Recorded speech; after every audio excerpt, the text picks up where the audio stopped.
تک بات سمجھ لیجئے. اب آئیے حضرت علی رضی اللہ تعالیٰ عنہ کے مزاج کی ساخت، ان کی طبیعت کو سمجھیے، ان کی سیرت کے عناصر کیا ہے اس کو سمجھیے، اور ان کی عظمت کیا ہے اس کو پہچانیے. میں نے حضرت علی مرتضیٰ کے نام کے ساتھ رضی اللہ تعالیٰ عنہ ایک لفظ کا اضافہ کیا، مثیل عیسیٰ.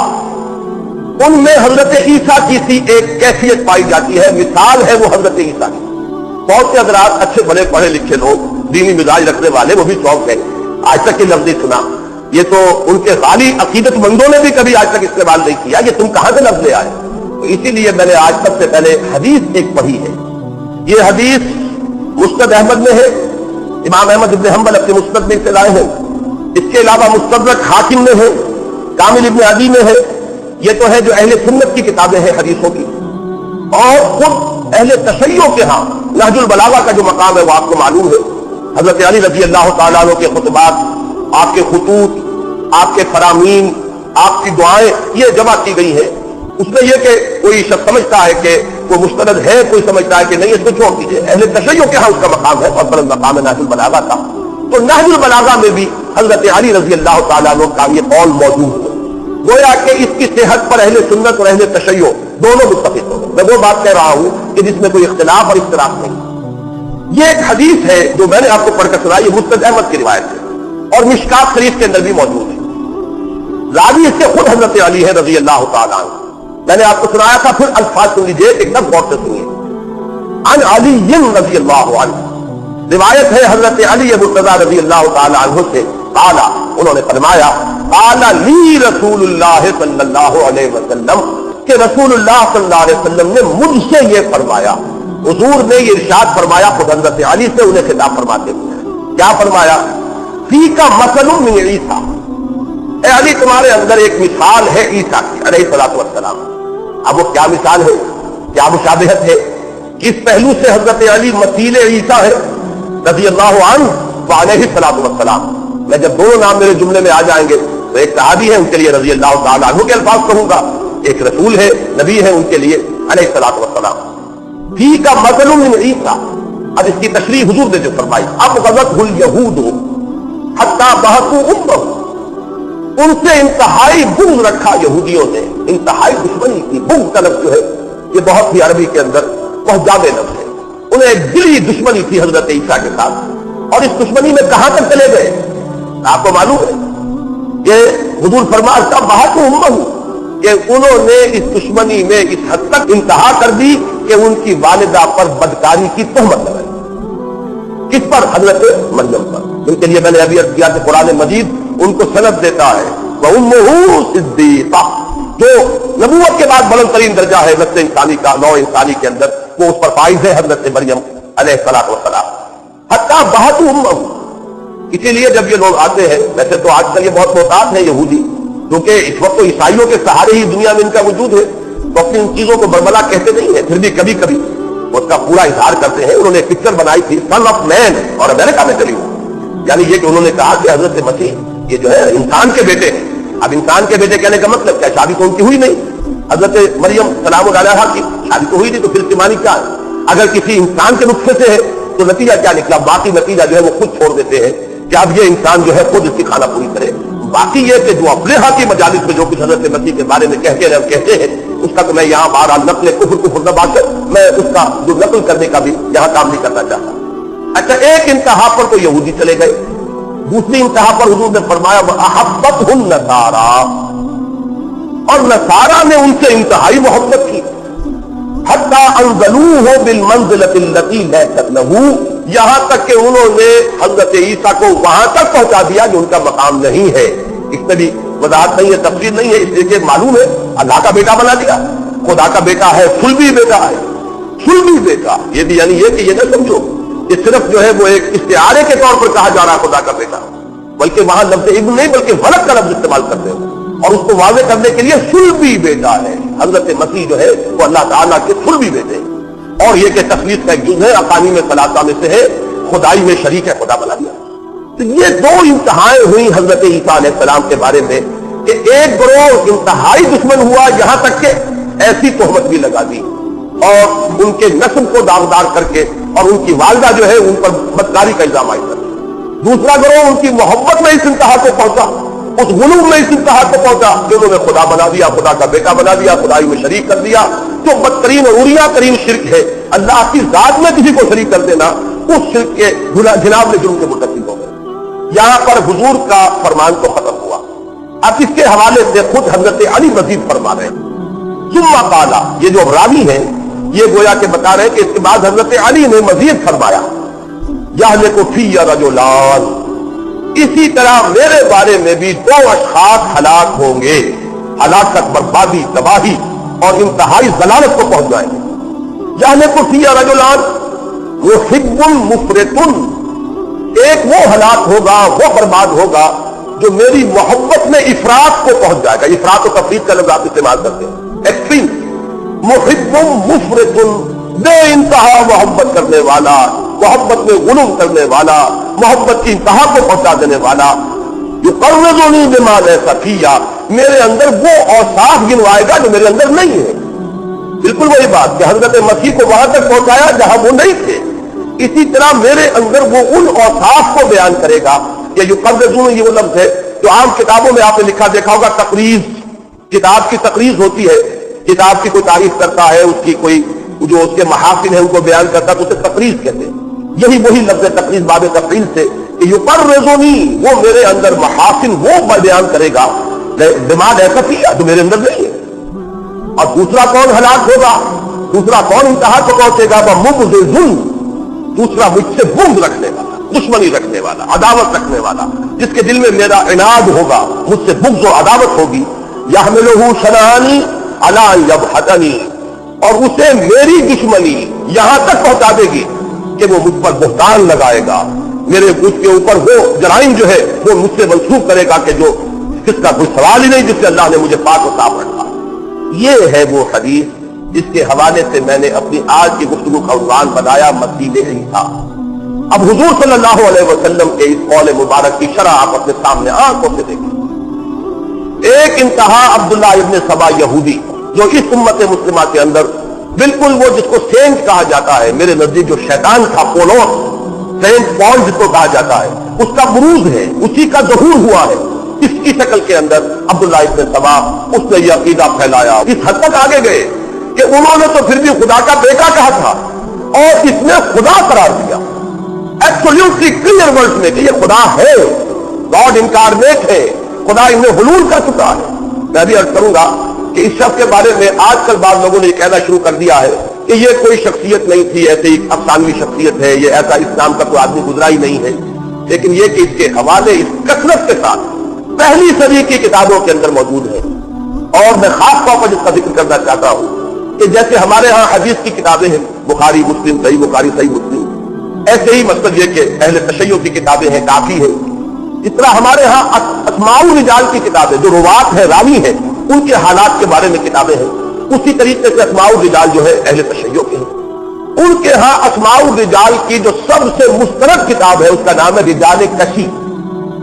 رجال کشی میں حضرت جعفر صادق رحمۃ اللہ علیہ، میں علیہ الصلوۃ والسلام نہیں کہہ رہا کہ ہمارے نزدیک ائمہ دین کے لیے، بزرگان دین کے لیے، اولیاء اللہ کے لیے، صحابہ کے بعد تابعین، تبع تابعین، اب ان کے لیے رحمۃ اللہ علیہ کے الفاظ، تو حضرت جعفر صادق رحمۃ اللہ علیہ ان کے متعدد اقوال منقول ہیں، اور یہاں پر رجال کشی کے اندر موجود ہے کہ حضرت علی نے نہ صرف اس شخص کو بلکہ اس کے بہت سے ساتھیوں کو زندہ آگ میں جلوایا ہے، کہ یہ ماننے کے تیار نہیں تھا۔ اس نے برمل آ کر کہا حضرت علی نے سامنے کھڑے ہو کر کہ تم خدا ہو، اور جب حضرت علی نے فرمایا کہ توبہ نہیں کرو گے تو زندہ آگ میں جلوا دوں گا، انہوں نے کہا تم خدا ہو، خدا امتحان دیتا ہی ہے، تم ہمارا امتحان لے رہے ہو اور ہم اس امتحان میں ثابت کرو گے۔ یہ روایات جو ہے رجال کشی میں موجود ہے، اور حضرت جعفر صادق کے اقوال موجود ہے جن میں کی شکل یہ جو ہے یہ ایک انتہا پر چلے گا۔ جیسا کہ میں نے عرض کیا، حضرت علی نے بعض کتابوں میں درج ہے انہیں سخت سزائیں دی، ایسے لوگ پیدا ہو چکے تھے، حضرت علی کے اہم دور میں پیدا ہو چکے، آپ کی زندگی میں پیدا ہو چکے،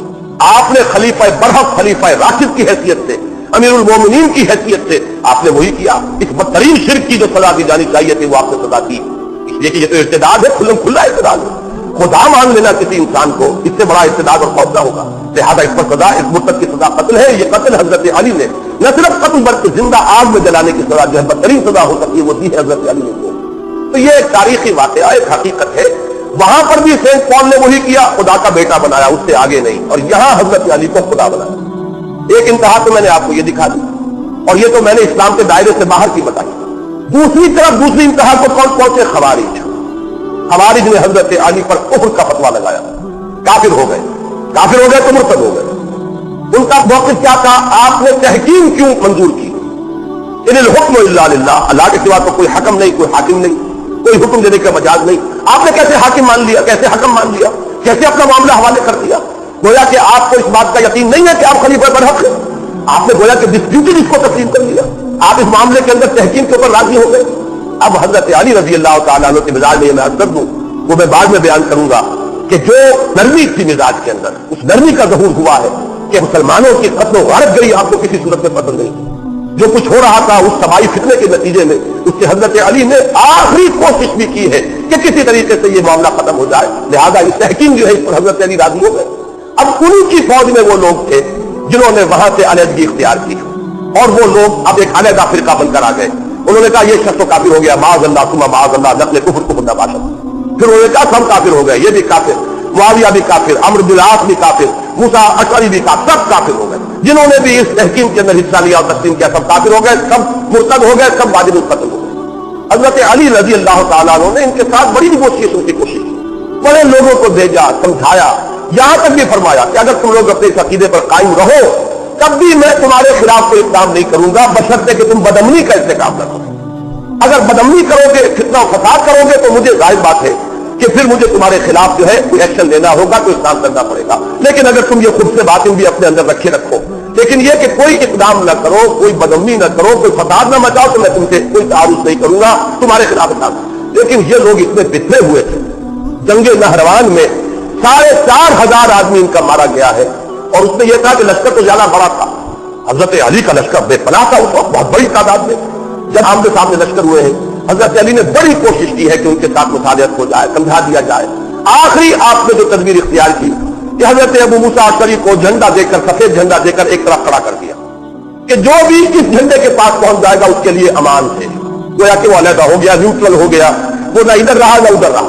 تو اس حربے سے آپ کی اس تدبیر سے کافی لوگ جو ہے ان کے لشکر سے نکل کر ادھر چلے گئے، لیکن 4,500 افراد باقی رہ گئے۔ پھر جب جنگ ہوئی ہے تو سب کے سب وہاں پر ہلاک ہو گئے۔ اس بہادری سے لڑے ہیں کہ تاریخ میں ان کی بہادری کے تذکرے آپ کو ملیں گے۔ 9 آدمی بچے ہیں 4,000 میں سے 4,500، باقی سب کے سب جو انہوں نے اپنی جانیں دے دی۔ مغالطہ ہوتا تو اتنا شدید ہو جاتا، ہاں مغالطہ بہت بڑی گمراہی، لیکن یہ کتنا شدید مغالطہ، کتنی بڑی گمراہی کہ وہ کھلواتے یہ سمجھتے تھے کہ ہم حق پر ہیں اور یہ لوگ غلط ہیں، اور انہوں نے جانیں اپنی دے دی، قربان کر دی اپنے اس باطل نظریے کے اوپر کہ جو ان کے دلوں میں بیٹھ گیا۔ تو یہ بات جان لیجئے کہ اس وقت، اور اب خوارج کے کفر پر امت کا اجماع ہے، پوری امت جو ہے وہ مانتی ہے کہ خوارج جو تھے وہ خود اسلام کے دائرے سے باہر ہو گئے۔ لہٰذا میں نے یہ 2 ایکسٹریمز دے دی کہ ایک وہ یہود جو حضرت مسیح علیہ السلام کے اتنے دشمن ہوئے کہ انہوں نے نہ صرف ان کی والدہ پر تہمت لگائی بلکہ بس کرتے انہیں اسے سولی پر چڑھائی دیا نا، مرتد قرار دیا چلا کہ اس نے کفر مکا ہے، یہ جو کہہ رہا ہے یہ کفر ہے، جب کفر ہے تو مرتد ہو گیا، مرتد تو واجب القتل ہے، لہذا قتل کی سزا وہ تو یہود کی عدالت نے سنائی تھی۔ یہ دوسری بات ہے کہ ہمارے نزدیک وہ حضرت مسیح تھے ہی نہیں، وہ کوئی اور تھا جس کو سزا سنائی گئی اور جس کو سولی پر چڑھایا گیا، لیکن یہود نے تو اپنی حد تک اپنے بس پر سے تو مسیح ابن مریم ہی کو سولی پر چڑھایا۔ ایک انتہا وہ تھی جس کا کہ مظہر کون ہے؟ خوارج ہے کہ جو تاریخ اسلام میں پیدا ہوئے، اسلام کے دائرے سے باہر نکل گئے۔ ایک جگہ الفاظ آتے ہیں اسلام سے ایسے نکل گئے جیسے کہ تیر کمان سے نکل جاتا ہے۔ انہوں نے حضرت علی کو کافر اور مرتد قرار دیا، واجب القتل قرار دیا، اور بالآخر انہی میں سے ایک شقی تھا عبد الرحمن ابن ملجم کہ جس کے خنجر سے حضرت علی رضی اللہ تعالیٰ عنہ شہید ہوئے۔ آپ کو معلوم ہے 3 افراد نے بیٹھ کر طے کیا کہ تم جاؤ دمشق اور معاویہ پر حملہ کرو، میں جاتا ہوں کوفے اور علی کے اوپر حملہ کرتا ہوں، تم جاؤ مصر اور عمرو بن العاص پر حملہ کرو، ایک ہی وقت، ایک ہی تاریخ، ایک ہی وقت معین پر یہ تینوں حملے ہوئے۔ لیکن بات اللہ کا کرنا ہوتا ہے۔ حضرت معاویہ اس وقت مسجد گئے ہی نہیں تھے، حضرت عمرو بن العاص پر شاید وار ہوا۔ ان دونوں میں سے کس کا کیا معاملہ ہے یہ ہو سکتا ہے مجھے اس وقت مغالطہ ہو جاتا ہے۔ ایک پر حملہ ہو ہی نہیں سکا کہ وہ مسجد آئے گئے، ایک پر ہوا، وار اٹھا پڑا، معمولی سا زخم آیا سے تیاب ہو گئے۔ حضرت علی رضی اللہ تعالیٰ عنہ پر وہ زخم جو تھا کاری تھا، ان کی شہادت اس سے واقع ہوئی، لیکن فیصلہ انہوں نے کیوں کیا؟ تو یہ وہی شخصیات ہے جنہوں نے حضرت علی کو کافر اور مرتد قرار دے کر واجب القتل قرار دیا، اور اپنی حد تک انہوں نے وہ کام عمل کر لیا۔ اور دوسری طرف انتہا پر عبداللہ ابن سبا جنہوں نے حضرت علی رضی اللہ تعالیٰ عنہ کو خدا قرار دیا اور اس میں بھی اپنی جانیں دے دی۔ اب آپ سوچئے کہ یہ دو انتہائیں کسی اور صحابی کے بارے میں اس کا عشر عشیر بھی نظر نہیں آئے، یہ انتہا کا معاملہ جو ہے کہیں نظر نہیں آئے گا۔ یہ دونوں تو میں نے بیان کیے جو دائرہ اسلام سے باہر، دائرہ اسلام کے اندر آئیے تو ایک طرف آج میں ان کا ذکر نہیں کرنا چاہتا، اہل تشیع کا ان کا اپنا نظریہ ہے، فلسفہ ہے، امامت معصومہ ان کا عقیدہ ہے۔ میں کہتا ہوں سنیوں کے اندر جو حال ہے کہ حضرت علی مشکل کشا، یا علی مدد، یہ کیا ہے؟ یہ سب اسی کا ظہور ہے کہ نہیں؟ یہ اسی کے اثرات ہے کہ نہیں؟ اسی کے باقیات و سیئات آج موجود ہیں۔ حالانکہ آپ سوچئے کہ کوئی یا محمد مدد نہیں کہتا، سوچے کوئی سنی کہ کیا حضرت علی حضرت محمد سے بھی اونچے ہیں رضی اللہ تعالیٰ عنہ وصلی اللہ علیہ وسلم، لیکن کوئی کبھی نہیں کہے گا یا محمد تک تو بات جاتی ہے، لیکن یا محمد مدد سنا آج تک کبھی؟ محمد مشکل کشا سنا آج تک کبھی صلی اللہ علیہ وسلم؟ یہ علی مشکل کشا اور یا علی مدد، یہ ہمارے جہلا کے اندر تو یہ بات پھیلی ہوئی ہے، یہ اسی کے اثرات ہے، یہ در حقیقت اسی کے یہ باقیات و سیئات ہے کہ جو ہمارے عوام کے اندر جہلا کے اندر پھیلے ہوئے۔ اور اسی طریقے سے اگر آپ ادھر دیکھیں گے غلو حضرت علی کی دشمنی میں تو جنہیں ناسبی کہا جاتا ہے، ہمارے ہاں بھی ایک طبقہ ایسا موجود ہے جو ایک رد عمل کا شکار ہو کر حضرت علی کو سب و شتم کا ہدف بناتا ہے، حضرت علی پر تہمتیں لگاتا ہے، حضرت علی کے بارے میں کہتا ہے کہ وہ امیدوار سے خلافت کے، ان کے اندر امیدواری تھی۔ حضرت علی کے بارے میں یہ کہتا ہے کہ ان کا کوئی کسی درجے میں بھی معاذ اللہ ثم معاذ اللہ ان کا بھی ہاتھ حضرت عثمان کی شہادت میں۔ بدقسمتی سے ایسے لوگ بھی موجود ہیں میرے نزدیک، یہ لوگ چاہے وہ اپنے آپ کو سنی کہتے ہیں، در حقیقت سنی نہیں، یہ بھی وہی کام کر رہے ہیں کہ جو عبداللہ ابن سبا نے کیا تھا۔ ہدف تو ایک ہی ہے، صحابہ کو متہم کر دو، صحابہ کی سیرتوں کے اوپر داغ لگا دو۔ اصل داغ کہاں لگا؟ محمد الرسول اللہ کی ذات پر لگا۔ یہ صحابہ ہے کون؟ یہ تو محمد کی تربیت کا شاہکار ہے صلی اللہ علیہ وسلم۔ حضور کی دعوت اور تعلیم اور تلقین اور تربیت اور تزکیے کے اعلیٰ ترین نمونے کون ہیں؟ یہ تو صحابہ کرام ہیں۔ درخت اگر اپنے پھل سے پہچانا جاتا ہے تو انہی سے تو پہچانے جائیں گے محمد صلی اللہ علیہ وسلم۔ آپ ایک عام کلاس کے اندر بھی جاتے ہیں تو اگر کلاس کا رزلٹ اچھا ہے تو کریڈٹ کسے دیتے ہیں؟ اس کے استاد کو، اور کلاس کا رزلٹ خراب آ رہا ہے بحث کے مجموعی تو کس کو آپ مورد الزام ٹھہرائیں گے؟ استاد کو۔ تو معاملہ در حقیقت یہ ہے کہ نابک میں تیرے سیب میں چھوڑا زمانے میں کوئی چاہے ابو بکر عمر اور عثمان کی سیرت کو داغدار کرے، چاہے حضرت علی کی سیرت کو داغدار کرے، بات تو ایک ہی ہے، چاروں کی طرف کے پھل ہیں، چاہے ادھر سے تیر چلا دو چاہے ادھر سے تیر چلا دو، تیر تو پہنچے گا محمد الرسول اللہ کی ذات پر۔ ہاں یہ حکمت ہے، یہ ذہانت ہے کہ براہ راست حضور کو اگر کئی ہدف بنائیں گے تو شاید خون کی ندیاں بہ جائیں، ذرا ان سے نیچے اتر کر، یہ بڑی ایک بہت ترکیب اچھی ہے جو سوچی عبداللہ ابن سبا نے اور اس کے جو بھی ساتھی تھے کہ اس طریقے سے صحابہ کی سیرتوں کو مشکوک بنا دو تو در حقیقت تو جو بات آئے گی، زد آئے گی، نابک میں تیرے سیب میں تھوڑا زمانے میں کہاں جائے گا یہ تیر تو جائے گا محمد رسول اللہ۔ لہذا جو بھی یہ شخص کرتا ہے چاہے وہ حضرت عثمان کی سیرت پر حملہ کرے چاہے حضرت علی کی سیرت پر حملہ کرے، بات تو ایک ہی، چاہے کوئی شخص جو ہے وہ عمر اور ابو بکر رضی اللہ تعالیٰ عنہما کی سیرتوں کو داغدار کرے، چاہے حضرت علی، حضرت حسن، حضرت حسین کی سیرتوں کو داغدار کرے، بات تو ہو جائے گی۔ تو در حقیقت میرے نزدیک ایسے لوگ چاہے وہ اپنے آپ کو کتنے ہی بڑے سنی سمجھتے ہوں، جو بھی حضرت علی رضی اللہ تعالیٰ عنہ کی ذات پر اس طرح کا کوئی حملہ کرے گا، ان کی نیت پر کوئی شک کا اظہار کرے گا، ان کے بارے میں اس طرح کی باتیں جو میں نے گنوا دی ہیں اگر وہ کہے گا میرے نزدیک وہ دائرہ اہل سنت سے خارج ہے۔ بات چاہے وہ اپنے آپ کو کتنا ہی بڑا سنی سمجھتا ہو، بات وہ کر رہا ہے جو اصل میں گویا کہ آلہ کار بن گیا ہے وہ حضور کے دشمنوں کا، حضور کے صحابہ کے دشمنوں کا۔ اس لیے کہ جیسے ابو بکر عمر عثمان صحابہ ہے رسول کے صلی اللہ علیہ وسلم، ویسے ہی حضرت علی رضی اللہ تعالیٰ عنہ یہ بھی صحابی ہے محمد رسول اللہ صلی اللہ علیہ وسلم۔ تو ایک بات تو میں نے اس حدیث کے حوالے سے بیان کرنی تھی وہ میں نے آپ حضرات کے سامنے رکھی۔ اب آئیے جو میں نے مزاج کی اتنی لمبی چوڑی بحث کی ہے، آپ بھی جاننا چاہتے ہو کہ میں حضرت علی کو کہاں رکھتا ہوں، آپ اچھی طرح سمجھ لیجیے، پوری بحث کا اب آپ کے سامنے سرا آ جائے گا۔ میرے نزدیک صحابہ کرام میں ایمبی ورڈ شخصیت حضرت علی کی ہے رضی اللہ تعالیٰ، جامع الصفات، جن کے اندر یہ دونوں رنگ موجود ہیں، حضور صلی اللہ علیہ وسلم کی شخصیت کا ایک عکس جامعیت کے ساتھ کہ حضرت علی میں، اب دیکھیے نوٹ کیجیے، ایک طرف شجاعت، بہادری، اور وہ شجاعت صرف چھپی ہوئی نہیں،